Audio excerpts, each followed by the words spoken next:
Hey folks, welcome to Bear Mountain. Today we're working on the sweet peas. We've been growing our sweet peas for the last several years using the Cordon method.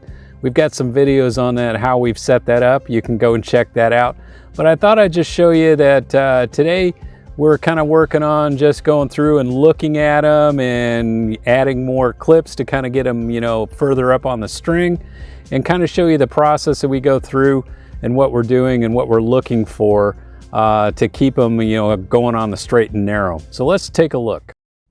So here's an example of kind of a typical sweet pea where we're at now. We're about, maybe a third of the way up, not even quite that. We're running behind from where we were last year.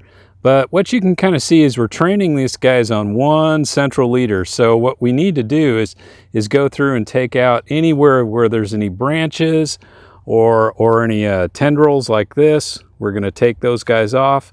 We just kind of pinch that off with our hand. And if we got an extra of, like, if it's getting kind of far away from the string, what we can do is put an extra clip here and kind of like keep it straight up.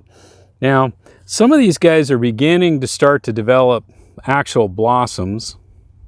See, when you look at this one here, what you can see is the actual blossom like I was talking about. And this is the beginning of it. Now, this has only got actually maybe three buds on it. So the first ones are usually a little on the light side. Now, here's a typical sucker that we would want to take that off. And again, we can just kind of snap that off with our finger and just discard it. And then we'll put an extra clip right here and get it all tied up. As we go through these things, we want to be certain that, if we find any kind of like growth or a branch bud starting to come out, we want to make sure that we just go in there and just kind of nip that out with our finger. You can kind of see they're right on the inside of the leaf node, usually right in there. Typically what we've noticed on the Cordon method though, we're not going to start getting blooms until we get, up to this level like we're talking about here, which is up about 1.5 feet at the ground. And then the next joints of each one of these guys will actually begin to put buds out. So you can even have a branching on the side of the leaf, that will, in the same node that you'll have a blossom in it. And so you need to kind of take those out too. So one of the last things I'm going to do today, you can see there's a nice little bud starting right there. I'm going to go and I'm going to take a leaf refractory test and using my refractometer and see what the Brix level is on the leaf sap of these pea plants.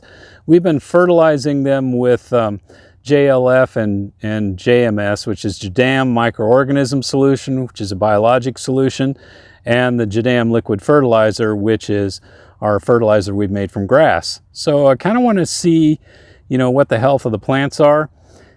So far they look really good. So I'm just kind of trying to get a feel for what a baseline Brix level would look like.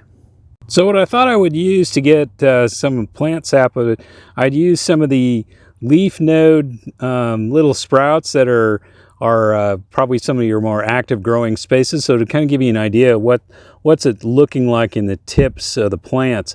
These are all taken off of similar sized plants, so kind of looking the same. So I'm thinking that that'll kind of give me an average of what those plants are looking like.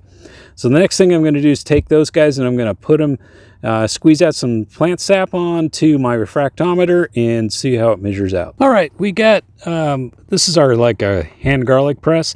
And what we're going to do is we're going to use this to squeeze out the plant sap onto, this is just like a scrap piece of plastic.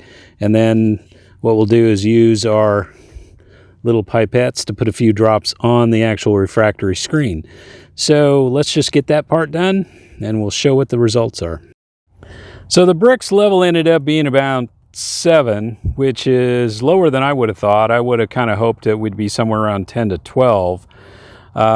We've been a little on the cooler side and the weather hasn't really been, bad for sweet peas. As a matter of fact, in the tunnel, it's actually been pretty good. So I'm thinking it's just a general overall level of fertility maybe. and that maybe that will get better as things progress. We'll test again in another 3 weeks and see where we're at. But honestly, I would have, thought that we would have been a little higher. But now that I look at some of the leaves and things of that nature, I mean, we're not as deep green as I've seen in the past. And so that may be just a function too of the fact that we really haven't had a lot of sunlight.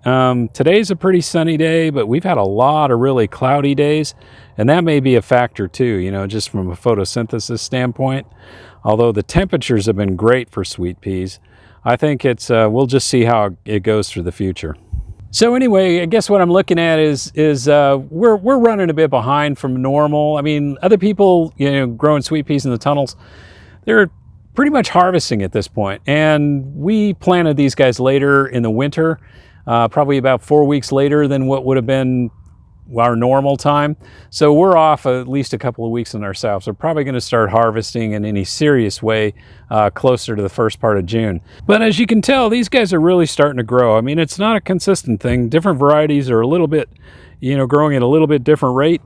But most of these guys are probably, they're at the point where they're about 1.5 feet up, and they're just starting to show their blooms. So we'll see what happens in the next couple of weeks. So I guess to wrap this up, I'd say fertilizing is helping, and the JMS, I think I probably should have done an earlier dosage of this before I planted.